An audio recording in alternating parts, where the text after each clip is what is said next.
Então é um privilégio estarmos juntos aqui, compartilharmos essa fé, a fé na Bíblia, a fé no Deus Criador que se revelou nas Sagradas Escrituras.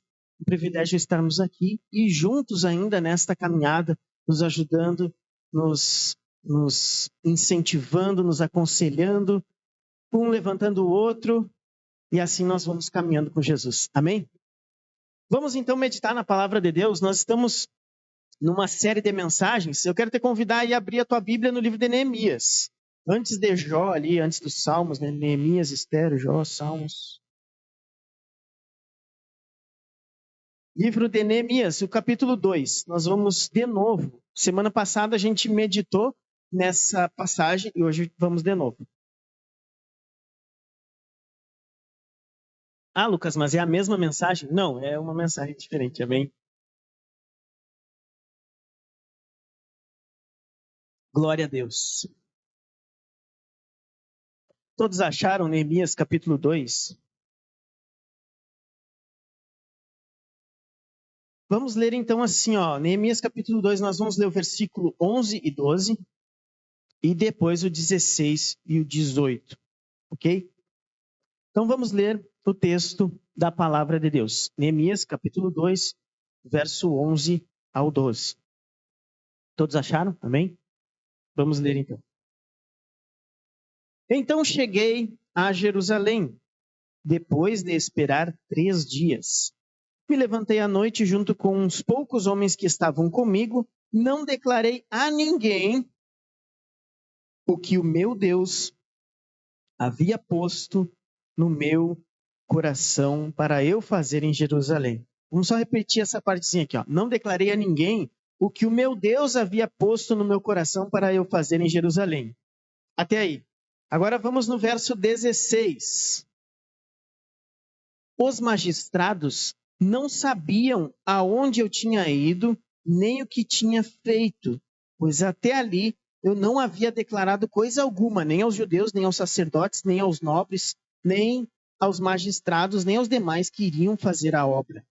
Então eu lhes disse: vocês estão vendo a miséria em que nós estamos. Jerusalém em ruínas e os seus portões destruídos pelo fogo. Venham, vamos reconstruir as muralhas de Jerusalém, para nos livrarmos desta vergonha. Verso 18. E lhes declarei como a mão bondosa do meu Deus havia estado sobre mim e também as palavras que o rei me havia falado. Então disseram: vamos nos preparar e começar a reconstrução. Então se prepararam para fazer esta boa obra. Amém? Vamos orar mais uma vez? Oremos. Senhor Deus, eis aqui tua palavra, tua santa e bendita palavra. Obrigado por estarmos reunidos ao redor da tua palavra e pedimos agora uma bênção especial neste momento.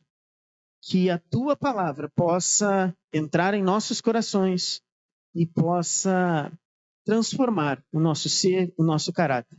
Que possamos ser homens e mulheres de Deus, te servindo, te buscando no teu reino. Abençoe este momento, abençoe a minha vida, apesar das minhas falhas, apesar das minhas limitações, mas nós cremos que o teu Espírito Santo é poderoso para falar aos nossos corações. Abençoe os corações dos ouvintes, dos irmãos, para que saiamos daqui hoje edificados pela tua palavra. Em nome de Jesus que oramos, amém. Nós estamos então numa série de mensagens e o nome da nossa série é Eu e a Igreja. Eu e a Igreja, um chamado ao crescimento. Nós queremos falar então sobre a nossa visão como igreja, as nossas ideias, o que a gente quer fazer como igreja, o que é ser igreja. Nós vamos meditar nesses temas aí. Mas também nós queremos crescer. Crescimento individual, vamos dizer assim, que vai refletir no coletivo. Ou seja, nós queremos que a igreja cresça. Nós queremos crescer também. Crescimento espiritual. Amém? E na semana passada nós meditamos, refletimos ali sobre aquele tema, o que Deus coloca no coração dos seres humanos. Nós vimos que Deus coloca coisas virtudes, habilidades, sonhos no coração das pessoas. Inclusive o texto que o texto principal daquela mensagem foi o verso 11 e 12 que nós lemos, onde Neemias fala que Deus havia posto no coração dele algumas coisas.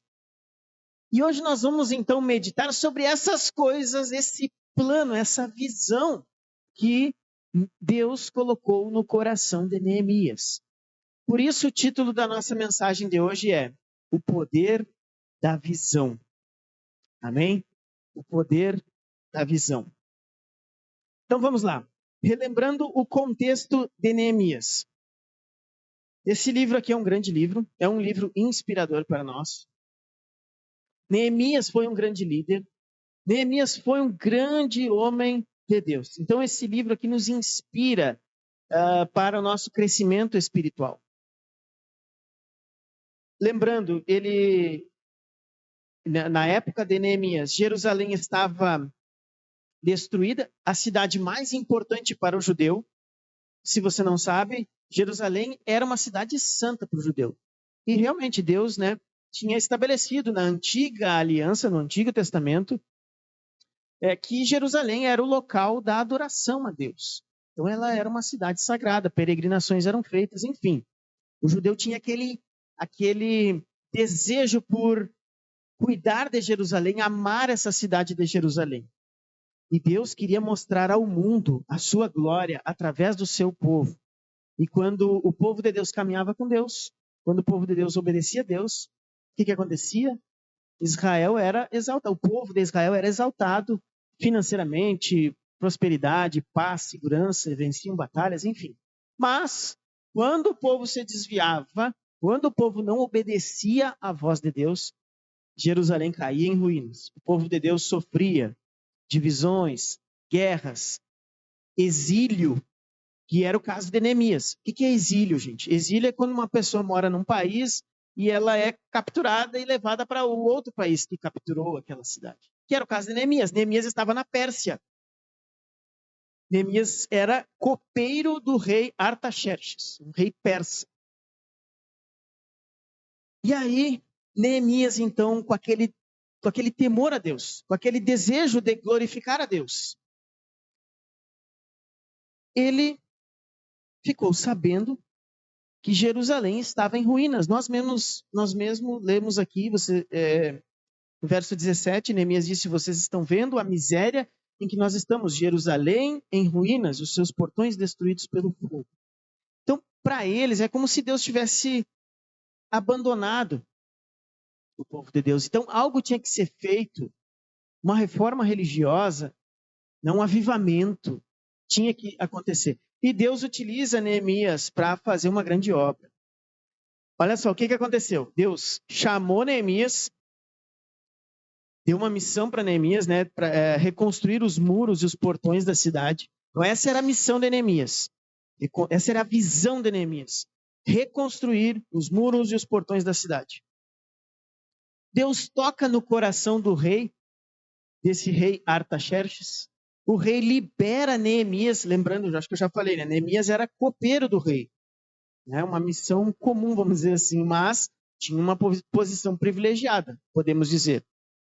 E aí Deus toca no coração desse rei, libera Neemias para ir lá em Jerusalém.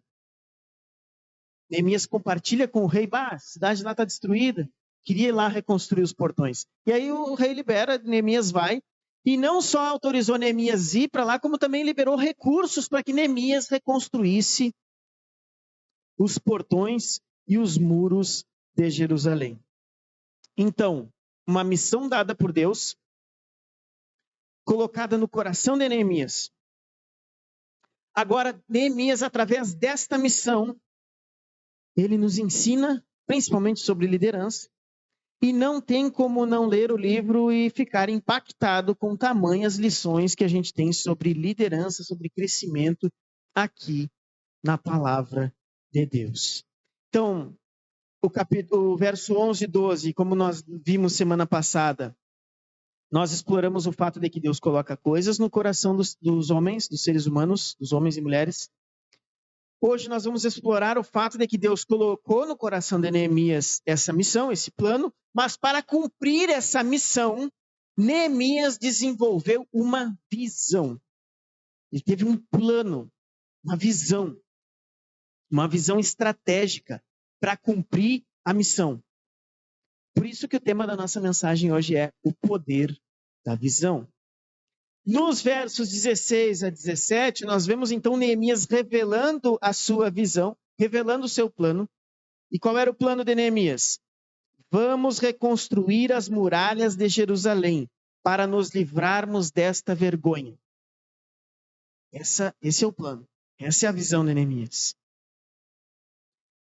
Ele sabia que o povo de Deus estava sendo ridicularizado, Jerusalém estava em miséria, então ele fica preocupado, angustiado com isso e decide então, vamos reconstruir os muros, vamos reconstruir os portões, vamos devolver a dignidade ao povo de Deus, vamos voltar a ver Deus sendo exaltado entre as nações, nós queremos ver a glória de Deus. Isso é o que Neemias provavelmente pensou.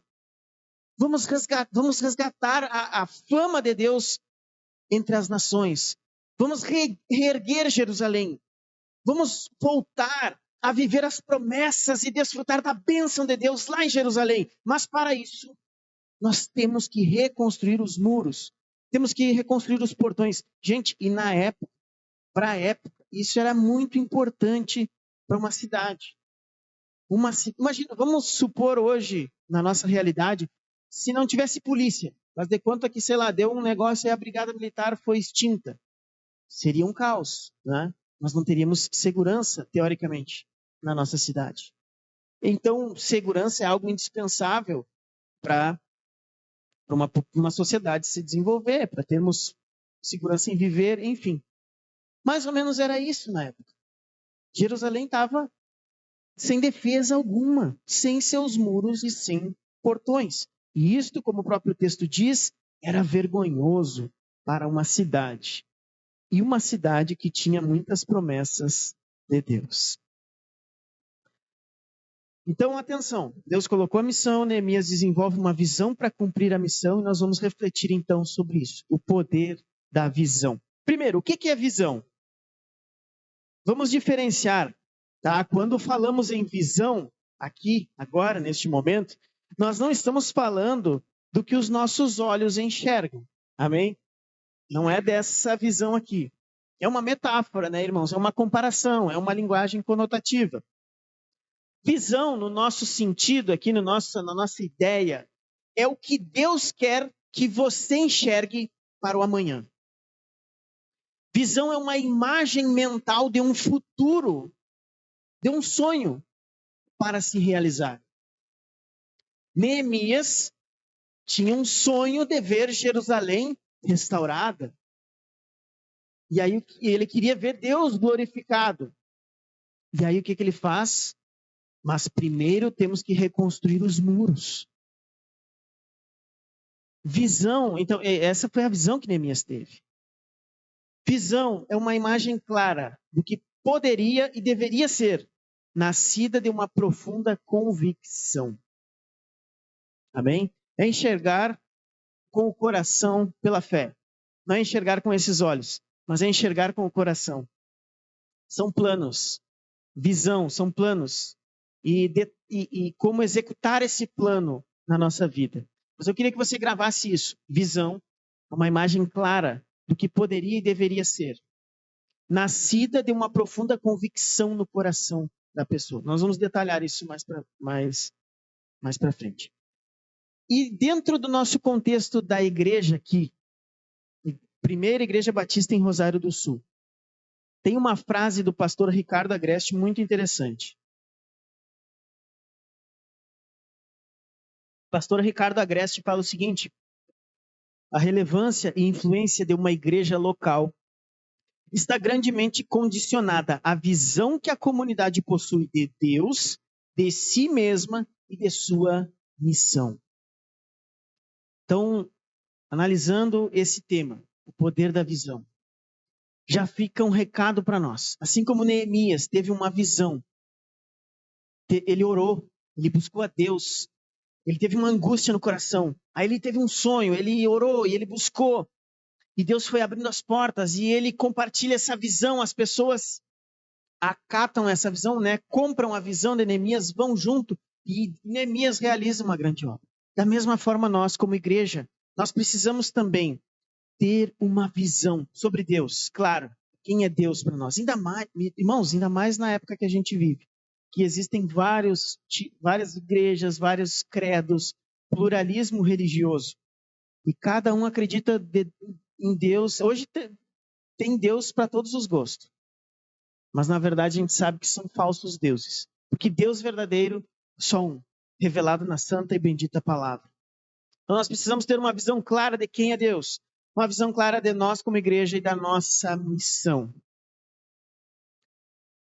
E se queremos ser uma igreja saudável, uma igreja viva, que cumpre a missão, que cumpre a visão de Deus para Rosário, nós precisamos então nos apossar de uma visão estratégica. Nós queremos viver com Deus, queremos viver a verdade, queremos fazer o bem, queremos ser pessoas de bem.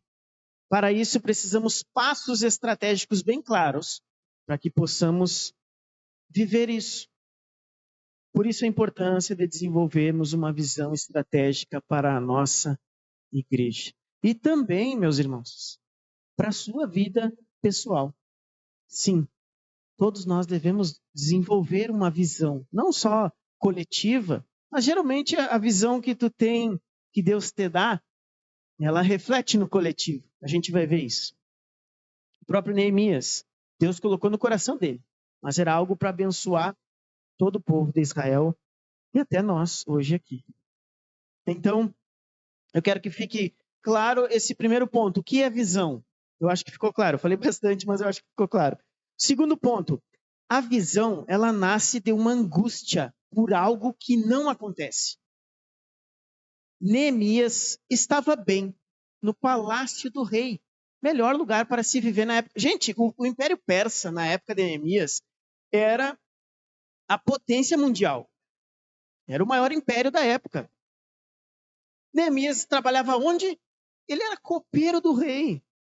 Ele estava tranquilo, confortável, tinha uma vida privilegiada, morava na cidade mais importante do mundo, Suzã, o nome da cidade, que está no texto.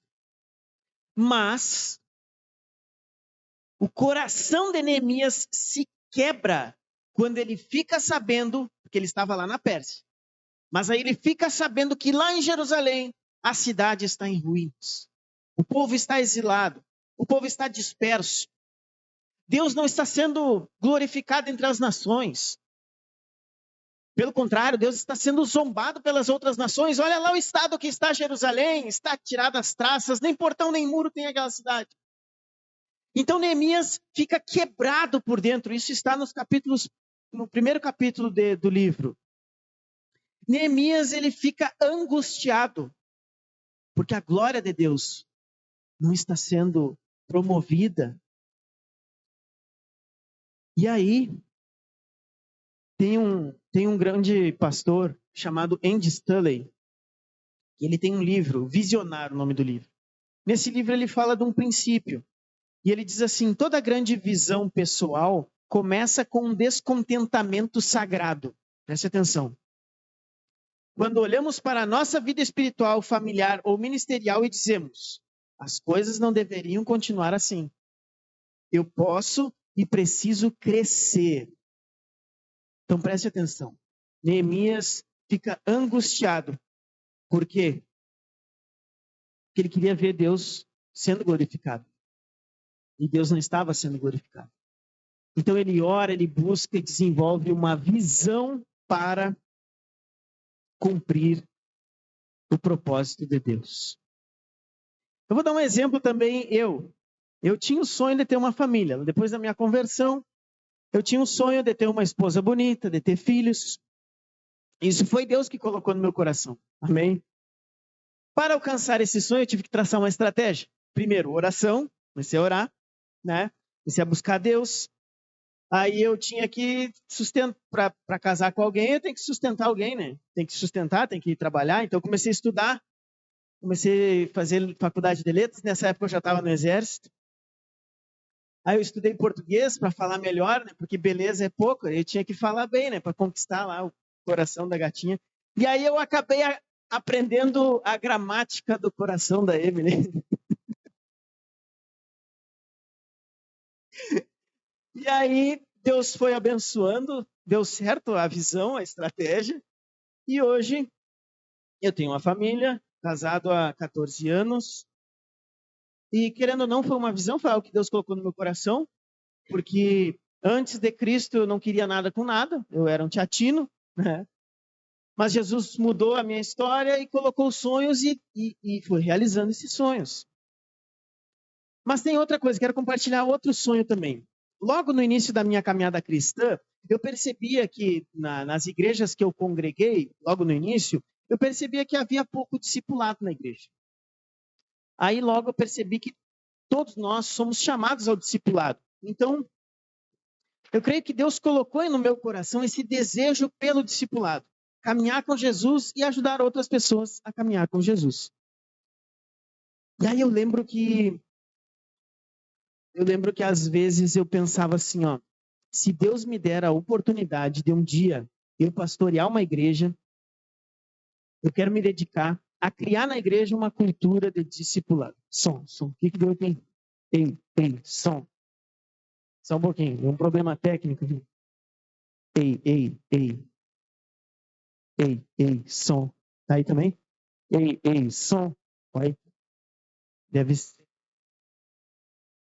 lá na mesa, mexe nos cabos. Som. Oi. Som. Deve ser, molhou os cabos. Então, eu logo tive essa ideia, esse desejo, eu queria que tivesse mais discipulado na igreja. E hoje, pela graça de Deus, nossa igreja está começando nessa caminhada do discipulado. Eu creio que Deus está começando a realizar esse sonho. Ontem mesmo eu cheguei aqui na igreja, os irmãos estavam ali estudando a palavra de Deus. Irmãos, vocês não têm noção do quanto eu fico feliz em ver a igreja se encontrando, se discipulando, estudando a palavra de Deus. Isso já foi um sonho que Deus colocou no meu coração. As pessoas se recebendo Jesus, se batizando, aprendendo, tendo comunhão umas com as outras. E quando que começou essa ideia? Lembra que eu falei do segundo ponto? A visão nasce de uma angústia. Eu tinha essa angústia de não ver discipulado nas igrejas e eu vim de um contexto neopentecostal onde não tem nada de discipulado praticamente, né? E eu lembrei também de Neemias. Neemias também enxergou um problema. Neemias também ficou angustiado, entristecido espiritualmente, vamos dizer assim. Mas orou, buscou a Deus e Deus deu a visão para ele. Então tá, tranquilo até aqui, né? Visão é enxergar aquilo que Deus quer fazer e desenvolver um plano para isso. Isso nasce de uma angústia, muitas vezes, uma preocupação santa, né, de algo que não existe, e aí que é Deus colocando no teu coração para que algo exista.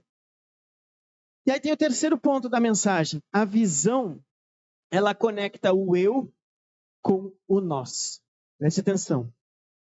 A visão, primeiro é dada a uma pessoa, mas essa pessoa comunica para outras e contagia o coração das outras pessoas. E a missão é feita, então. Neemias não tentou reconstruir os muros sozinho. E nem ia conseguir. Ele foi até o povo e disse, que, como nós vimos no verso 17, vocês estão vendo a miséria em que nós estamos. Jerusalém em ruínas e os seus portões destruídos pelo fogo. E aí ele compartilha a visão. Venham, vamos reconstruir as muralhas de Jerusalém para nos livrarmos desta vergonha. Meus irmãos, claro que aqui o texto está bem resumido. Neemias provavelmente não falou só isso. Neemias sentou, chamou a galera e disse, nós vamos fazer assim, eu tenho um plano assim, assado. O rei já me liberou madeira para a gente pegar ali, eu tenho uma carta que o rei me mandou aqui, Ó, nós vamos fazer isso aqui. Ele, tanto que nos versos anteriores, fala um pouco desse, da elaboração, vamos dizer assim, do plano de Neemias. E aí ele compartilhou a visão. E lá no final do verso 18, então disseram, vamos nos preparar e começar a reconstrução. O que a galera falou para Neemias? Neemias, bora, tamo junto, é nós. Neemias compartilhou a visão. Nós temos que ir lá reconstruir os muros. E aí o que o pessoal fez? Vamos, Neemias, bora, tamo junto. Todos foram assim? Não. A gente vê que teve uma oposição ali, né? No verso 19 diz, porém, quando Sambalate, o Horonita, Tobias, o servo amonita e um árabe chamado Gesem souberam disso, zombaram de nós e nos desprezaram, dizendo, que é isso que vocês estão fazendo? Sempre tem aqueles que não concordam com a visão. Gente, então olha só. A visão conecta o eu, né, o individual com o coletivo. Andy Stanley vai falar também, a visão nos dá um vislumbre do propósito final de Deus para as nossas vidas e nos une a algo maior que nós mesmos. Gente, o que a gente está fazendo aqui na igreja é só para nós? Não. Claro que é para nós, para a gente viver bem, para a gente viver com Jesus, e quando Jesus entra na nossa vida melhora, com certeza. Mas isso é muito maior. Isso não é só isso. A gente veio aqui no culto orar, falar com Deus, adorar a Deus, isso é bom para nós? É bom. Mas isso é algo muito mais grandioso do que a gente imagina. A gente aqui, quando estava cantando, quando a gente está aqui vendo a palavra, os anjos estão ao nosso redor aqui. Os anjos do céu, a gente está se unindo aos anjos em adoração a Deus. A gente está adorando o Criador de todas as coisas. Isso é magnífico. Isso é maravilhoso. Então, sim, a gente está aqui para ser abençoado? Sim, verdade. Mas isso extrapola. Quando a gente busca Deus, quando a gente busca a vontade de Deus, quando a gente faz a vontade do Criador, Ele nos inclui num plano muito maior do que somente buscar a bênção para nós mesmos. Por isso que a gente fala que a gente quer discipular, fazer discípulos.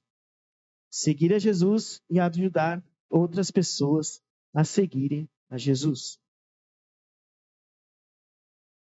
Outra frase para a igreja. Uma igreja em crescimento é o resultado natural de pessoas individualmente comprometidas com a visão de Deus. Amém? Então Deus escolhe líderes, capacita líderes. O líder tem o dever de unir as pessoas, né? Inflamar as pessoas com a visão, vamos dizer assim, conectar as pessoas. A visão conecta pessoas. Esse é o poder da visão. É importante ter uma visão, um modo de realizar o sonho. E lembrando, meus irmãos, quando a visão é bíblica, quando a visão está de acordo com a palavra, por que não dizermos que é um sonho de Deus? Que é um anseio de Deus? Aqui eu falo sonho de Deus, não no sentido que Deus sonha, no sentido de que Deus deseja coisas. Então, e essa visão nasce de uma inquietação, nasce de um desejo por aquilo que não é realizado na prática. Quando elaboramos essa visão, comunicamos isso ao grupo, isso nos conecta, gera união, gera organização. Tá, Lucas? Beleza, mas e aí? Como está a nossa situação? Vamos falar de nós agora, Igreja Batista em Rosário do Sul. E aí, gente, eu queria dizer que eu confesso que a minha visão, quando eu assumi a igreja aqui em 2023, né? A igreja decidiu investir na minha vida.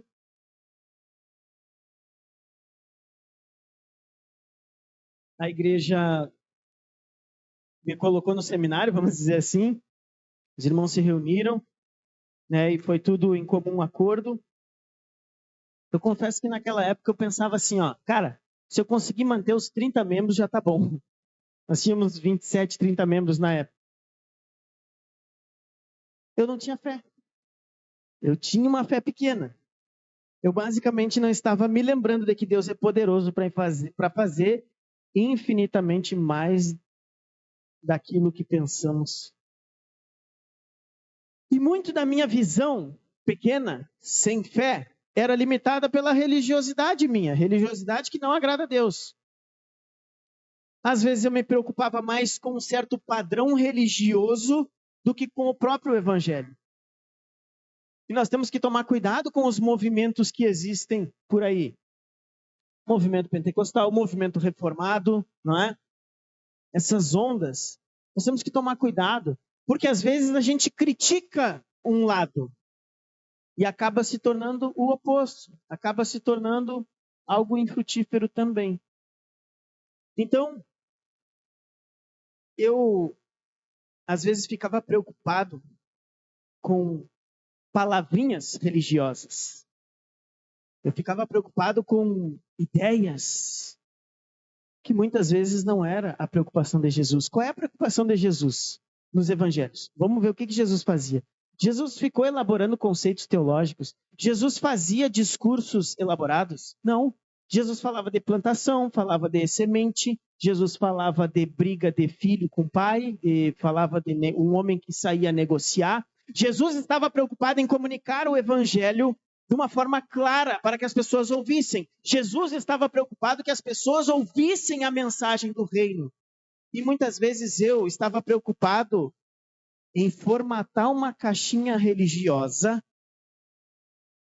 E nós que dizemos muitas vezes, somos da teologia reformada. Você já parou para pensar que às vezes os reformados, eles querem mais trazer os crentes, quem já é crente, mas para dentro da nossa gaiola reformada, do que falar de Jesus. A gente adora, às vezes, falar mal dos pentecostais, mas quem é que está evangelizando o Brasil? Os pentecostais. Os reformados estão dentro das igrejas, cuidando da liturgia, cuidando da predestinação. Gente, Deus tem falado ao meu coração. Deus tem colocado isso em mim. Nós precisamos falar de Jesus. Nós precisamos tornar Jesus claro para Rosário do Sul. E se eu me preocupo mais com conceitos religiosos teológicos feitos por humanos, do que em comunicar o evangelho às pessoas, que as pessoas ouçam sobre Jesus, Jesus que morreu na cruz para me salvar dos meus pecados. Jesus salva, Jesus liberta, Jesus cura, Jesus transforma, Jesus me leva ao reino de Deus, Jesus inicia o reino de Deus em mim aqui. É isso que nós devemos estar preocupados, se isso está claro para as pessoas. Se a nossa música comunica, se a nossa mensagem comunica isso. E eu estava esquecendo que Deus é poderoso para fazer infinitamente mais daquilo que pensamos. Jesus disse, se tiveres fé como um grão de mostarda, as montanhas se moverão. Jesus disse, quem crer em mim, obras maiores fará. Lembra? Pois é. E hoje, eu creio que Deus tem tocado meu coração, tem tirado escamas, conceitos equivocados. E eu estou começando a crer. Eu estou começando a sonhar. Eu estou começando a acreditar no chamado de Deus para a minha vida. Talvez tu diga assim, mas o Lucas está pregando lá, mas tu não acredita nisso. Gente, eu acredito, mas a minha crença era pequena. Aí o que Deus fez no nosso meio? Né? Desde 2023 que a gente vem na caminhada, eu comecei o seminário, a gente começou a fazer pequenos grupos de discipulado aqui na igreja. Nós ficamos, acho que mais ou menos 5 anos sem batizar ninguém. E aí, o ano passado, Deus nos deu a graça de ver pessoas sendo batizadas, pessoas sendo acrescentadas ao nosso meio. E nós sempre preocupados com uma visão simples. Nós queremos passar o evangelho, nós queremos ler a Bíblia, acreditar, entender e viver. E Deus está nos abençoando. E, ao mesmo tempo, é uma caminhada. Deus está começando a aprimorar a nossa organização, vamos dizer assim, como igreja. Deus tem levantado pessoas maravilhosas aqui no nosso meio, que estão se desenvolvendo como líderes, assumindo responsabilidades, e eu vejo a mão de Deus na vida das pessoas aqui no nosso meio. Gente, e assim, eu não sabia nada de planejamento de igreja quando a gente começou. Agora que Deus tem me conduzido a desenvolver atributos de liderança, um perfil de líder. E hoje nós estamos iniciando uma caminhada para aprimorar cada vez mais a nossa visão, a nossa ideia. Nós temos uma missão. Como nós vamos fazer essa missão? É isso. Eu ainda preciso melhorar muito como líder. A gente teve alguns avanços, sim. Eu quero melhorar como líder, como pastor, eu quero desenvolver muitas habilidades que ainda me faltam. Mas é um processo. E nós estamos numa caminhada junto. E a igreja também faz parte disso. E você sabe, irmãos, eu sempre fui bem sincero, eu sempre me abri, nunca escondi nada dos irmãos, a minha vida é simples. E hoje, Deus está te convidando também para pensar sobre a visão. Qual é o teu sonho para esta igreja? O que você deseja ver na igreja que você ainda não vê? Ore sobre isso. Desenvolva uma visão. Olha só, vamos pensar o seguinte. O pastor é o que dá a direção para...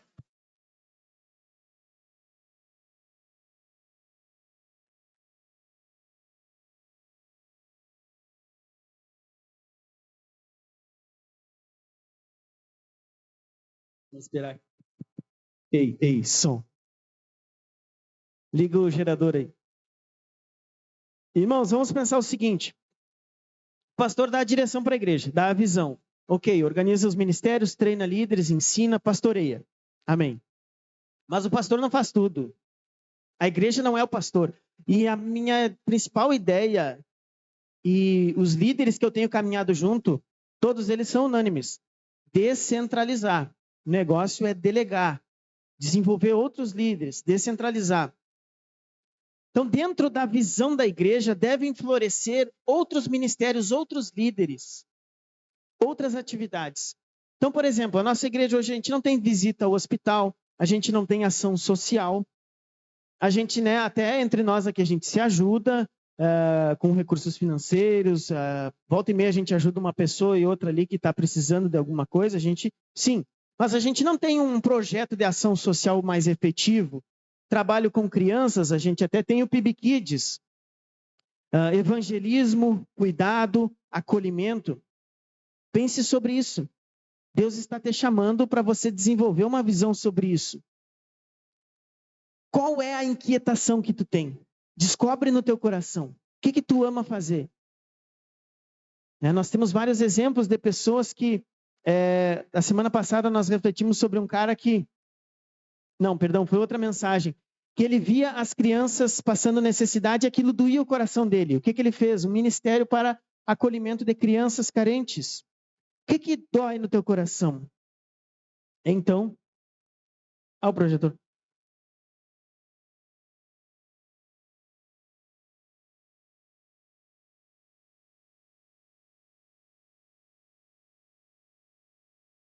Aí, ligou. O que te dá uma inquietação? Vai orando sobre isso. Vai pensando. Ore, desenvolva uma visão. E a nossa oração hoje é que Deus desperte no nosso meio mais pessoas, para fazer mais obras para Deus. Mas, caminhando já para o final, relembrando, hoje nós, Igreja Batista, nós temos uma visão. Nós queremos ser pessoas de fé, esperança e amor. Nós queremos viver isso. Nós queremos ter uma fé, nós queremos ter esperança e nós queremos viver o amor. Nós queremos criar aqui um ambiente onde as pessoas possam receber, aprender, servir. Tudo isso baseado num processo de discipulado. Assim, pensa da seguinte forma: nosso maior alvo como igreja é glorificar a Deus. Esse é o maior alvo, a glória de Deus. Beleza? Mas isso é muito amplo. Como que a igreja glorifica a Deus? Principalmente pela missão que Jesus deixou. Ide, fazei discípulos de todas as nações. Então, nossa principal missão é fazer discípulos. Fazer discípulos. Ser discípulo de Jesus e fazer discípulos de Jesus. Assim seremos pessoas de fé, pessoas de esperança, pessoas com amor.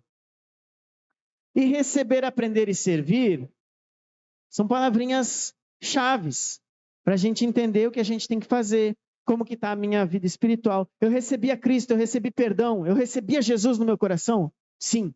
Eu aprendi, estou aprendendo sobre Jesus? Sim. Eu estou servindo a Jesus? Sim. Glória a Deus. É isso que a gente quer. A gente quer receber a Cristo, aprender desse Cristo e servir a Cristo. Esse é o nosso termômetro para medir a nossa fé. Ah, eu recebi a Jesus, mas eu não tenho aprendido. Vamos caminhar na visão. Vamos reconstruir as muralhas. Aprenda de Jesus. Sirva a Jesus.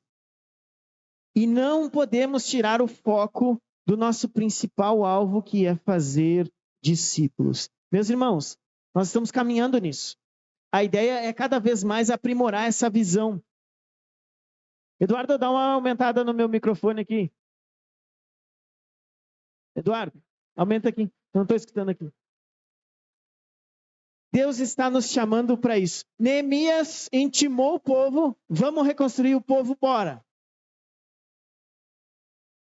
Agora, cabe a você responder a esse chamado que Deus tem nos dado. Vamos fazer discípulos para Jesus aqui em Rosário do Sul. Vamos ser igreja. Vamos caminhar juntos. E aí você tem, como o texto diz, vocês viram que o texto diz, apresentou duas respostas. No final do verso 18, disseram, os homens, vamos nos preparar e começar a reconstrução. Mas teve outros que disseram, o que é isso que vocês estão fazendo? Querem se rebelar contra o rei? Ou seja, teve pessoas que disseram, bora, e outras pessoas que disseram, vocês estão loucos.